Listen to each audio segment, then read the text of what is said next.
네, 오늘 리얼미터에서 정당 지지율 여론조사 결과를 발표했습니다. 정당 지지율에서요, 민주당이 박근혜 전 대통령 탄핵 이후 처음으로 통합당보다 낮은 걸로 나왔죠.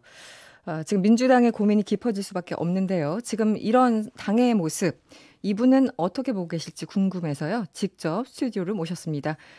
민주당 당대표 경선에 출마한 김부겸 전 장관이자 현 후보입니다. 어서 오세요. 네, 안녕하십니까. 김부겸입니다. 네, 지난달에 그 후보 출마 선언하신 날 저희가 이제 일정 때문에 직접 뵙지는 못하고 전화로만 짧게 인터뷰를 했었는데 오늘 나와주셔서 감사드립니다. 네, 고맙습니다. 네, 그 당시 전화로 못한 말씀들이 참 많을 것 같고 또 요즘 궁금한 것도 있어서 오늘 여러 가지 질문을 좀 해야 될 것 같은데요.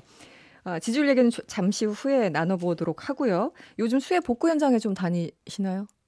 예, 네. 어제 이제 당 후보자들, 네. 최고위원 후보자들 함께 전북 남원시에 네네. 지원을 갔습니다. 피해가 크죠. 네. 예, 그 지역에서 소위 강둑이 무너지는 바람에 거의 각 가옥의 거의 지붕 가까이가 전부 다 물에 잠겼었더라고요. 네. 그러니까 사실상 뭐 그냥 단순히 살림가지 정도가 아니라 거의 그렇죠. 농산물까지 해서 거의 완전히 피해를 당했다고 보시면 됩니다. 네. 예. 그 당대표 경선이 지금 진행 중인데요. 코로나19나 뭐 여러 가지 때문에 과거처럼 하지는 못하고 있어요. 그래서 서류상으로만 지금 그 경선을 하고 있는 것은 아닌가 이렇게 우스갯소리 하시는 분들 계신데 지역 일정 많으시잖아요. 네, 요즘 체력은 좀 괜찮으십니까? 뭐 버틸만 합니다. 버틸만 하시다. 예, 예. 그리고 김부겸 후보님 나오시니까 4910번님이 질문을 벌써 주셨네요. 가벼운 질문 하나 드려도 될까요? 저녁 드셨어요? 안 드셨으면은 뭐 드실지 궁금합니다. 이런 질문이 왔어요. 예, 요거 이제 끝나고 나가서 네. 식사를 하겠습니다. 네. 메뉴가 궁금하신 것 같은데 이 4910번님이요. 저희들은 제일 가까운 식당에 가게 됩니다. 가까운 식당. 예, 예. 메뉴 가리지 않고요. 네. 알겠습니다. 근데 평소 이게 전당대회 한번 치르고 나면 굉장히 힘들다고 하는데요. 여러 가지 뭐 정신적으로도 굉장히 힘들고 건강 관리는 어떻게 하십니까? 조금 전에 뭐 견딜만 하다고 말씀을 주셨습니다만. 네. 저희 세대들은 그냥 열심히 움직이고 네. 또 열심히 뛰고 뭐 이렇게 하다 보면 일반 잔병은 걸리지 않는다라는 그런 신념을 갖고 있던 세대가 되어나서 네. 좀 그런 점에서 따로 자기들 스스로의 건강 관리를 위해서 하는 뭐 운동이나 이런 것들은 힘들고요. 가능한 한 가까운 거리는 걸으려고 합니다. 걸어 다니는. 예, 근데 요즘은 그것도 이제 시간이 아까우니까 그렇죠. 네. 예, 차를 타고 다니게 되는데 많이 걷는 거. 그리고 한때는 제가 그래도 하루에 15,000보를 걷는 걸 원칙으로 삼고 뛰어다녔는데 이제는 그렇게는 못하시고. 예. 네. 알겠습니다. 지금 뭐 수해 때문에 이 지역 대의원 회의들 줄줄이 좀 취소되고 있고 선거운동도 잠정 좀 중단된 그런 상황이죠. 사실 이런 걸 하면 이제 흥행몰이라고 해가지고 많은 사람들이 좀 관심도 집중되고 해야 될 텐데 지금은 그런 상황은 아닌 것 같고 좀 고민이 있으실 것 같아요. 실질적으로. 예, 제일 처음부터 지금 코로나19라는 재난 상황에서 치러지는 당내 경선이어서 여러 가지로 그런 한계가 있을 것 같았고 또 지금 사실상 저희들이 지역별 네. 말하자면 뭐 경선 유세라고 할까, 네네, 예, 그렇죠. 그런 합동 유세장에 가 보면 네.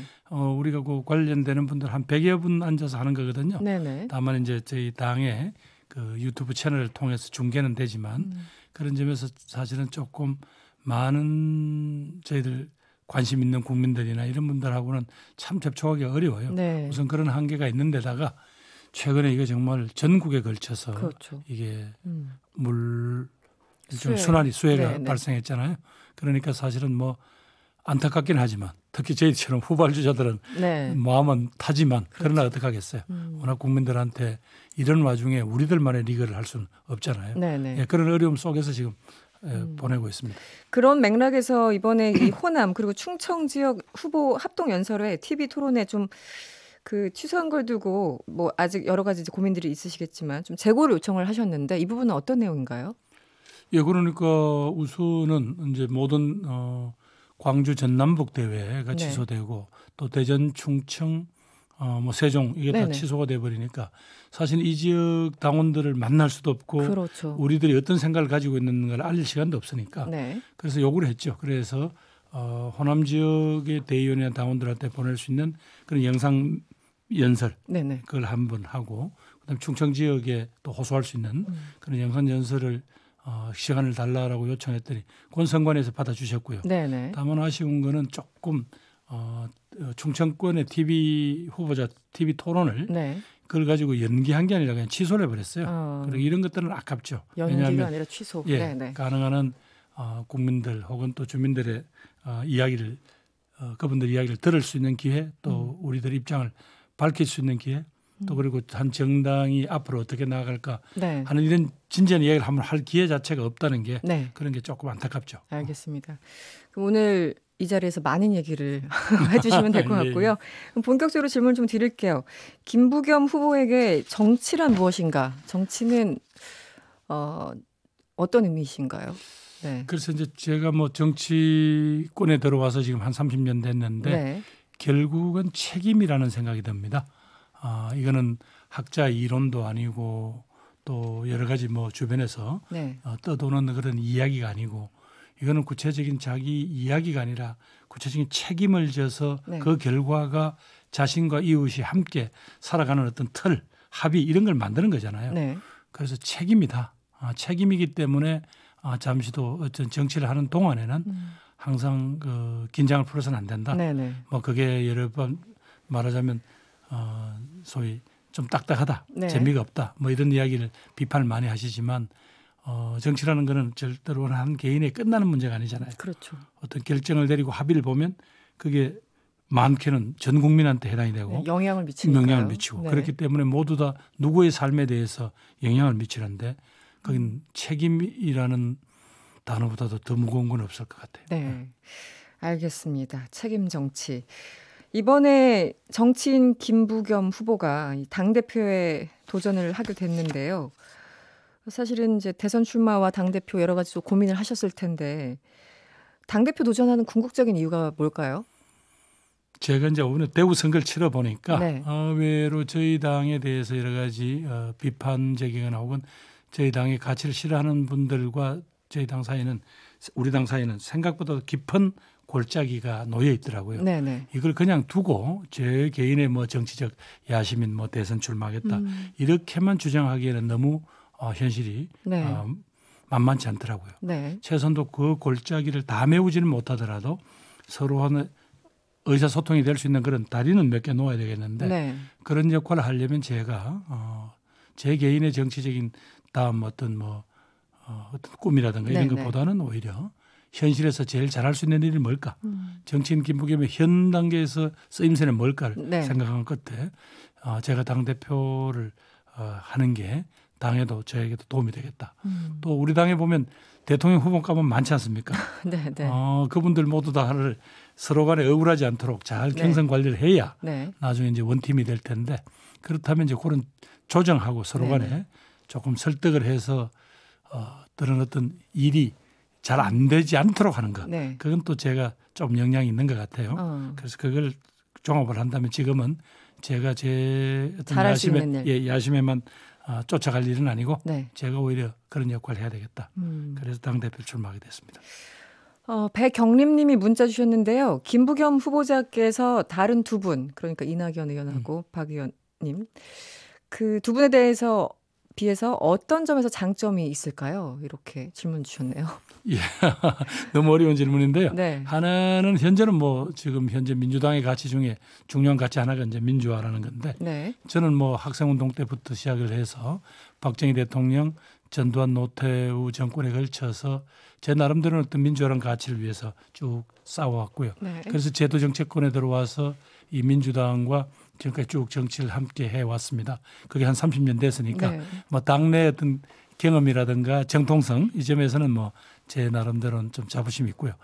또 하나는 또 두 분이 갖지 못한 것 중에 하나가 네. 우리 당의 취약지구를 조금 뚫고 들어가는 그렇죠. 데 대해서는 조금 네. 장점이 있다. 네. 그래야 우리 당이 앞으로 대선이라든가 이런 큰 전국적 선거에서 네. 우리 당의 저변을 확대해서 네.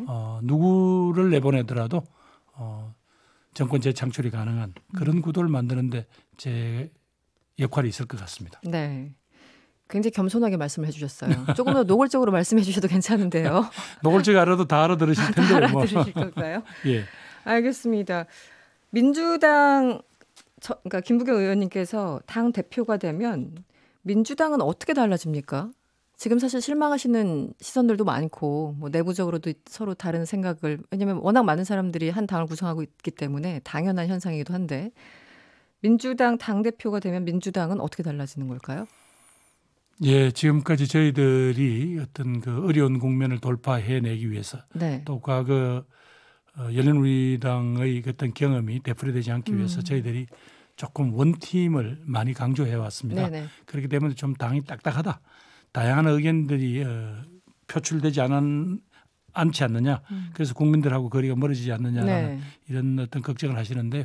뭐 그런 점에서 아무래도 지금보다는 의원들의 의견 표출이라든가 혹은 당원들의 활동이 지금보다는 훨씬 더 좀 다양해질 수 있을 겁니다. 네. 다만 우리들이 그런 논의를 하더라도 대한민국 공동체 전체에 어떤 영향을 미칠 것 혹은 지금 시기에 우리들이 꼭 관철해야 될 어떤 이런 문제가 있을 때는 그럴 때는 또 하나의 목소리를 내주셔야 되겠죠. 네. 그런 점에서 지금보다 조금 더 공간은 열리겠지만 아까 결국은 책임을 질 때는 집권 여당으로서 책임을 질 때는 지금처럼 조금 하나의 목소리를 내도록 그렇게 해나갈 겁니다. 그다음에 이제 또 하나는 결국은 저희들이 국민들을 대하는 태도에서 저희들을 보고 조금 너무 그동안 너무 경직되지 않았나. 마치 자신들만 옳다는 식의 그런 매몰되지 않느냐는 비판을 많이 하시잖아요. 저는 그런 점에서 저희들이 훨씬 더 자세를 낮추는 당이 되겠습니다. 결국은 국민들은 사물 자체가 어떻게 잘 됐다 못 됐다도 중요하지만 그걸 다루는 어떤 정당의 태도를 주목하는 것 같아요. 그래서 저희들도 부족했다. 저희들도 잘하려고 했지만 아직까지 성과가 나지 않는 데는 죄송하다라고 하면서 국민들한테 그런 경과와 상황을 정확하게 설명하고 함께 좀 기다려 주십사 혹은 함께 동참을 해 주십사 이런 호소를 하는 그런 어떤 겸손한 태도 국민들의 목소리와 함께 가겠다는 어떤 그런 우리들의 정치를 하는 그런 문화라 할까요? 그런 것에 대한 기대가 있는 것 같고 앞으로 아마 제가 당대표가 되면 그런 부분들에 대해서 왜 오랜 제가 당 경험이 있으니까 과거에 뭐 김대중 노무현 같은 이런 지도자도 모셔봤고 다 거치셨죠. 또 무려 한때는 당대표 임기가 6개월밖에 되지 않은 또 그런 시기도 거쳐봤으니까 저희들이 무엇을 잘해야 국민들로부터 그래도 신뢰를 받는가 사랑받는가 그런 부분들은 제가 확실히 알고 있다.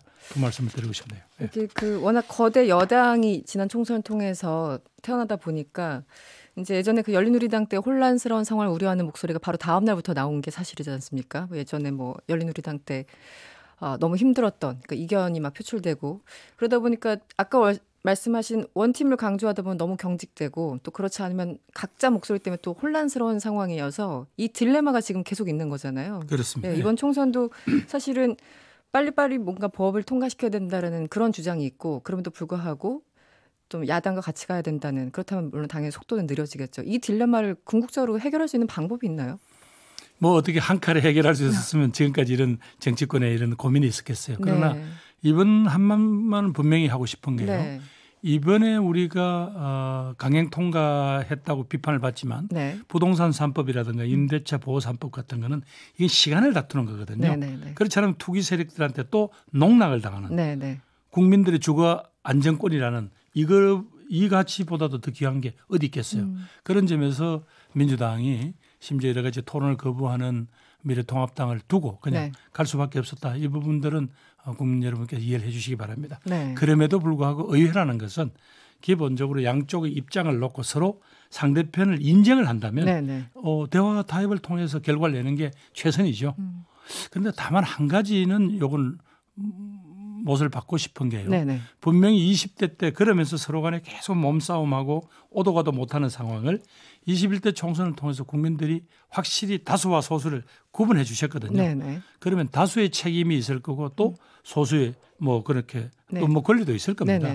그렇다면 이 현실은 미래통합당 지도부가 냉정하게 현실로 인정을 하고 그래서 함께 가야 될 민생 문제는 같이 가고 또 경쟁할 것은 경쟁하고 또 자기 주장을 강하게 해야 될 건 하고 뭐 이랬으면 좋겠어요. 뭐 그게 되면 결국은 뭐 협치라는 것도 그런 신뢰 속에 가는 게 협치가 아닌가 싶습니다. 알겠습니다. 김부겸 전 더불어민주당 의원과 함께하고 있는데요. 잠시 광고 듣고 돌아오겠습니다. 김부겸 전 더불어민주당 의원과 함께하고 있습니다. 오늘 리얼미터 발표 보고 민주당은 좀 충격받으셨을 것 같아요. 어떠셨습니까? 예, 현장에서 저희들이 그동안 느꼈던 그런 여러 가지 민심으로부터의 비판이 네. 오늘 그렇게 수치로 나타나는 것고 또 눈으로 확인해 보니까 네. 더 저희들이 부끄럽고 또 위기감을 느끼고 있습니다. 뭐 부동산 얘기를 다시 또 안 들을 수 없는데 이 부동산 문제로 민심이 계속 떠나고 있다. 여러 가지 사건들이 있었지 않습니까? 뭐 박원순 전 시장 의혹부터 해서 그 전에도 다른 문제들 쭉쭉 있었는데 의원님이 보시기에도 가장 큰 영향이 부동산 부분이라고 생각을 하시나요? 동의하시나요? 그런 분석에? 예, 최근에 민심이 저희들을 이렇게 무섭게 네. 변하신 것 중에 하나 가장 큰 요인은 역시 이제 부동산 문제입니다. 이것은 뭐 다주택자부터 시작해서 그분들은 또 세금 중과 때문에 네. 화가 난 거고요. 그다음에 꼭 내 집 마련을 하겠다고 오랫동안 기다리고 준비한 분들은 기회가 없어지는 거 아니냐 해서 네. 또 불만이신 것 같고요. 또 이번에 여러 가지 지금 법제도가 개정되는 것은 분명히 국민들의 주거 안정권을 위한 건데 네. 당장은 막 여러 가지 조금 혼란스러운 목소리들이 나오니까 네. 그렇게 우려하시는 분들도 있고 이렇게 해서 전체적으로는 부동산 문제가 국민들의 삶에 워낙 영향이 크니까 그 부분에 대해서 비판적 목소리가 큰 것 같습니다. 네. 문재인 대통령이 부동산 이 최근 대책으로 주택 시장이 안정되고 있다 이렇게 발언을 했는데 이 야당과 보수 언론이 상당히 비난을 하고 있어요. 어떻게 보면은 이제 그 야당 입장에서는 대통령이 현재의 어떤 심각성을 인지하지 못하고 있다 이렇게 보는 것 같은데요. 이런 주장은 어떻게 보십니까? 심각성을 인지 못했다기보다는요. 분명히 지난번에 우리가 7.10 조치 이후에 분명히 이렇게 주택가 상승폭이 확실히 둔화된 건 사실입니다. 다만 시장 전체가 아직도 위축됐기 때문에 네. 이게 이제 정상화되는 과정으로 볼 거냐 아니냐 이제 그런 문제는 남아 있겠지만 그래서 야당도 그렇게 무슨 대통령 말씀 하나하나를 일일이 시비를 걸지 말고 네. 야당이든 여당이든 이 정치권이 이 부동산 문제 때문에 국민들 피멍드는 거 이거 어떻게든 막아내야 될 거 아니에요. 네네.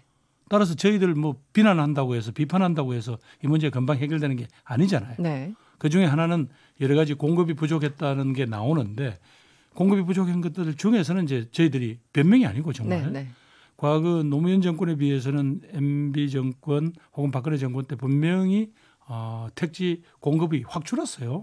근데 그런 영향도 있는 거거든요. 네네. 그러나 뭐 지금 몇 년 지나고 아직도 그 핑계 대느냐고 비판을 하시니까 그러면 어떻게 해서 이 문제를 한번 풀어볼까에 대한 그런 야당도 의견을 내놓고 네. 서로 맞춰보자는 거죠. 그중에서 무엇보다도 뭐 전월세 대란이 날 것이다. 왜 대란이 납니까? 지금 우리 전세를 놓으시는 주인들 중에서 네. 목돈을 가지고 있다가 당장 목돈을 내주면서 그 전세 세입자를 내보낼 수 있는 사람이 얼마 되겠어요. 그래서 조금 이 새 정책이 시행되는데 조금 착근되고 하는데 약간의 시간이 걸릴 겁니다. 네, 네. 조금 더 지켜봐 주십사 하고 요청드리고 네. 그런 점에서 대통령께서는 그렇게 가야 한다라는 그런 당위감을 말씀드린 것 같고 요 며칠 사이에 분명히 거래 내역을 보면 부동산 상승폭이 둔화된 건 사실이거든요. 네. 예, 그렇게 보았으면 좋겠습니다. 이재명 경기도지사가 언급했던 토지거래 허가제 이 부분은 어떻게 보세요? 뭐 어떤 워낙 예를 들면 이 부동산이 국민들한테 주는 여러 가지 어떤 폐해를 생각한다면 뭐 충분히 고려할 수 있습니다. 네. 특히 그것도 함께 우리들이 지금도 생생하죠. 분양원가 공개하자는 거예요. 네, 네, 네. 그다음에 상한제 하자는 거예요. 네. 그다음에 또 지금 현재 공공택지 같은 거를 실컷 개발해놔놓고 그걸 다시 또 민간업자들한테 판단 말이죠. 네. 그러니까 건설회사라든가 그게 말하자면 그 이익을 건설회사나 최초로 분양받은 사람들이 다 가져가는 네. 이게 옳은 건가요? 그래서 오히려 앞으로 그런 택지가 나면 질 좋은 네. 공공임대주택을 대거 공급하자. 전체 주택의 선진국을 보니까 네. 20%만 그런 질 좋은 공공임대주택이 나오면요. 부동산 가지고 장난치는 세력이 없어집니다. 없어. 20% 정도만 20%만 나오면. 있으면. 왜냐하면 집을 꼭 갖고 싶지 않지만 내가 사는 데는 지장 없는 네, 그 네. 주택이 한 20%까지면 되는데 지금 우리가 아직도 8%가 안 되거든요. 네, 네. 그래서 좀 더 강하게 지어야 된다는 거고 아쉬운 거는 과거 이명박 대통령 때 그린벨트를 한 170만 평을 해제하면서 지었던데 네, 네. 그때 그걸 대규모 질 좋은 공공임대주택으로 공급을 했더라면 지금처럼 이렇게 투기꾼들한테 의해서 농락당하는 게 아니라 네. 그랬을 때 우리 주택시장 안정에 크게 기여를 했을 거다. 그런 아쉬움이 남습니다. 그때 불과 한 30% 정도가 임대주택으로 배정이 됐었거든요. 네네. 네, 그런 안타까움이 30%. 있습니다. 예. 알겠습니다. 이 부분은 어떻습니까? 공수처 부분인데요. 네. 지금 미래통합당이 반대하면서 공수처장 추천 자체가 안 되는 상황이잖아요. 그리고 통합당은 이제 헌재 판결을 기다린 후에 뭔가 조치를 취하겠다라는 건데 어떻게 이 문제를 풀어야 됩니까? 이미 시한은 지났어요. 예, 우선은 어렵게 20대 국회에 통과된 이 법. 네. 지금 현재 미래통합당이 여러 가지 두렵다고 그래서 소위 공수처장에 자신들이 반대하는 사람을 임명할 수 없도록 해놓은 거예요. 네. 이 제도가. 네. 이른바 비토권을 준 겁니다. 그런데 이제 와서 그걸 헌재 핑계를 댄다? 그거는 정말로 무책임한 집단이죠. 그래서 저는 두 가지로 이 문제를 풀어야 된다고 봅니다. 네. 하나는 네. 공수처장 말하자면 추천위원을 추천 안 할 때 네. 그 당의 추천권을 다른 야당이 행사할 수 있도록 네. 그렇게 법을 개정하고 또 한쪽은 국회의장님께서 기왕에 당연직 세 분 예를 들면 대한변협회장, 네. 법무장관, 법원행정처장님하고 우리 지금 여당에서 추천한 두 분 네. 그 모시다가 일단 간담회라도 하셨으면 좋겠어요. 그래서 국민들이 봤을 때 왜 이러는데 일이 진행이 안 되지라고 느끼셔야 네. 거기에서 소위 추천위원 추천을 안 한다는 게 네. 얼마나 이게 무책임한 일인가 국민들이 보게 될 거고요. 공수처를 왜 만듭니까? 결국은 권력기관끼리 국민인권보호라는 건 어디 가고 그 권력을 네. 자기들끼리 과시하는 걸 서로 간에 견제와 균형을 잡자고 지금 하는 거 아닙니까? 네. 경찰, 검찰, 공수처 간에. 그래서 이런 부분들에 대해서 끝까지 네. 미래통합당이 일종의 사보타주를 하면 네. 이거는 국민들이 이건 곱게 볼 리가 없다 저는 확신하고 있습니다. 알겠습니다. 시간이 다 돼서 한 1분 정도밖에 안 남았는데요. 행정수도 이전 문제 어떻게 보시는지 간략하게 좀 답변 좀 저는 대한민국의 12%에 불과한 이 수도권에 네. 인구의 50%, 네. 경제력의 70%가 집결된 이 상황은 대한민국의 미래를 못 가게 합니다. 그래서 앞으로 서울은 네. 경제 수도로서 얼마든지 세계적인 경쟁력을 갖는 도시가 됐어요. 네. 네. 그러면 행정 수도 정도는 다른 곳에 가서 국토의 균형 발전이라는 큰 틀을 운반할 수 있는 네. 그런 계기가 되게 해줘야죠. 네. 왜 서울에 아까 권력과 돈과 기회가 다 모인다는 게 이게 언제까지 갈 수 있었겠습니까? 네, 비정상적이다. 네. 5293번님, 김부겸 의원님 말씀 들어보니까요. 소신 확실하시면서 차분하게 점잖으시네요. 좋은 단어 다 들어와 있어요. 이 짧은 문장에. 예. 아유, 감사합니다. 네, 5321번님, 잠은 충분히 주무시나요? 건강 챙기세요. 이렇게 응원의 문자까지. 네, 감사합니다. 맞습니다. 예. 네. 이번에 민주당 당대표 경선에 출마하신 김부겸 전 의원이었습니다. 오늘 고맙습니다. 예, 오늘 감사합니다.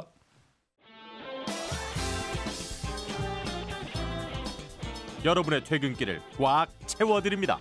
평일 저녁 6시 5분 이승원의 세계는 그리고 우리는